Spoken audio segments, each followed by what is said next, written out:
एक तरफ मोदी ने सद्भावना के नाम पर जनता के करोड़ों रुपए खर्च कर डाले। सरकारी फंड से कलेक्टरों के द्वारा टोपियां खरीद कर बांटी गईं ताकि मोदी के सद्भावना के नाटक में मुसलमान नजर आए।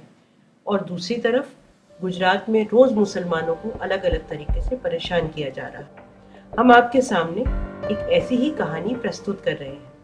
मेरा नाम मोहम्मद हनीफ इस्माइल मदारी, गोधरा का रहने वाला हूँ।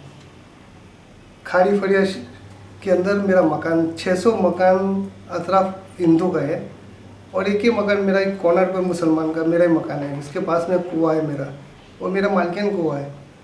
इसमें नगर पालिका वालों ने ये मोटर इसमें डाल के पूरी बस्ती को पानी दे रहे हैं वो लोग। ये लोग का कहना ये है कि मकान खाली करके आप चले जाओ, ये सरकारी खराबा की मिलकत है।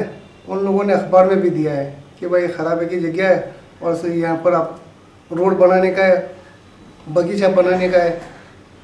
तो हमने बताया भाई तो हमारी खुद की मालकिन मिलकत है। बता रहे ये मालकिन मिलकत नहीं है आपकी।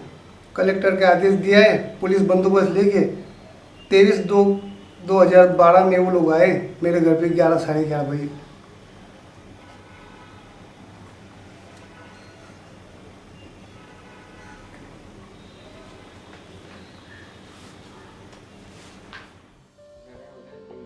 मोहम्मद हनीफ इस्माइल मदारी का जन्म 1961 में गोधरा में हुआ।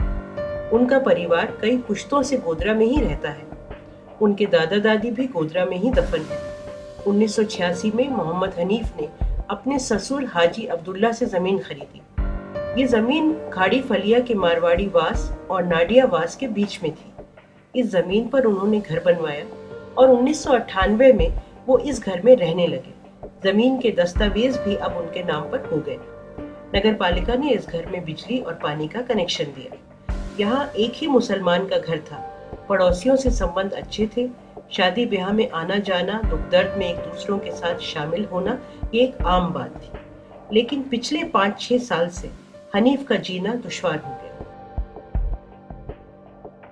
मोहल्ले के डॉक्टर श्याम सुंदर ने दबाव डालना शुरू किया कि मुसलमान यहाँ नहीं रहेगा। किसी न किसी बात पर पुलिस उनको उठाकर ले जाने लगी। कभी 2 दिन, कभी 3 दिन तक रखकर छोड़ देती। कोई लिखा पढ़ी नहीं, मकसद एक ही था कि जगह खाली कर दो। तंग आकर मोहम्मद हनीफ ने नरेंद्र मोदी को चिट्ठी लिखी। उसके जवाब का उन्हें बस इंतजार ही रह गया। 2009 में एक लोकल अखबार में खबर छपाई गई कि मोहम्मद हनीफ बांग्लादेशी है और 8 सितंबर को पुलिस आकर मोहम्मद हनीफ को ले गई। और ऊपर जो माल सामान था वो तो सब ले गए। बाकी सामान कचरा वचरा डाल दिया। बाकी ऊपर का जितना सामान था, लोहा वगैरह जो हाथ में है वो लोग ले गए। और ये जो फ्रिज पड़ा है मेरा, वो तो हमने चालू गाड़ी में से उन लोगों ने, बच्चों ने निकाल दिया कि भाई ये तो हमारी फैक्ट्री है, ये मकान के थोड़ी है। तो इसमें वो बच गया था मेरा सामान, बस इतना बचा हुआ है। बाकी सारा सामान भर के ले गए हुए।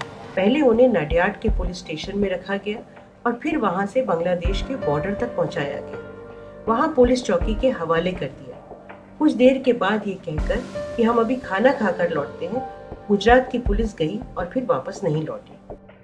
बॉर्डर पुलिस चौकी में जब हनीफ के सारे पेपर्स देखे गए तो उन्होंने कहा कि तुम यहाँ क्यों आए हो?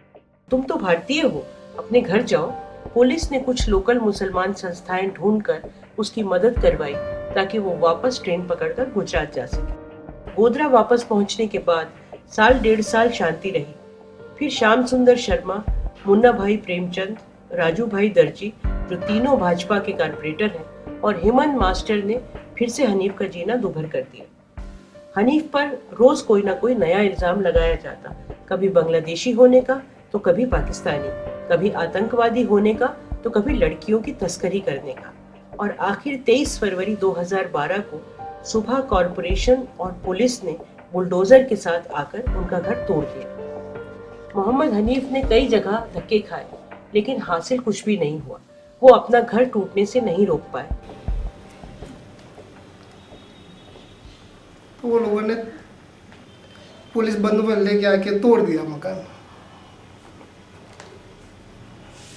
फिर मैंने नरेंद्र मोदी को खत लिखा उनके, भाई ये मेरा मकान तोड़ने वाले हैं। तो उन्होंने कुछ नहीं किया। फिर मैंने शक्ति सिंह गोयल को खत लिखा, तो उन्होंने कलेक्टर को आदेश दिया कि भाई इसकी जांच करें, क्या मामला है। उन्होंने बताया कि भाई मकान तो सरकारी खराबा का है, आपका नहीं है, आप यहाँ से चले जाओ। हाई कोर्ट में मैंने रीट की, अभी हाई कोर्ट में मेरा केस चल रहा है। घर पाड़ी देखा था, मैं आता है उनका से नहीं देखा था। आपने देखा था? ये तो दूर रहते हैं, मगर ये तो थे डर की मारे ना कह रहे, मगर ये तो थे यहाँ। पहले तो पुलिस आई थे, पुलिस आकर के वहाँ खड़े रहे। मैंने पूछा क्या बात है, तो ये कहने लगे कि आपके मकान के लिए हम आए हुए हैं और आपका मकान के लिए पुलिस बंदोबस्त मांगा है। और कुछ देर के बाद फिर नगर पालिका के कुछ साहब आए और उन्होंने नश्तर मंगवा के ना उन्होंने तोड़ना चालू किया। मैंने इनसे कहा कि ज़रा रुक जाओ, मेरे पापा है नहीं, बाहर गए हुए हैं, उनके आने के बाद आप कुछ भी कर सकते हो। मैंने पापा को फ़ोन लगाया तो उन्होंने कहा मैं थोड़ी देर में आ रहा। इस बात को कहा, उतनी देर में इन्होंने पूरा मकान तोड़ दिया। और मैंने पुलिस वालों से कहा कि मेरे पापा है नहीं, रुक जाओ ज़रा सी देर। तो पुलिस वालों ने हमको गाली दी और हमारी कोई बात को सुना नहीं। और हमने जब बहुत वो किया तो पुलिस वालों ने हमको उठाकर लॉकअप में बंद कर दिया। आज वो हाई कोर्ट में अपना केस लड़ रहे हैं।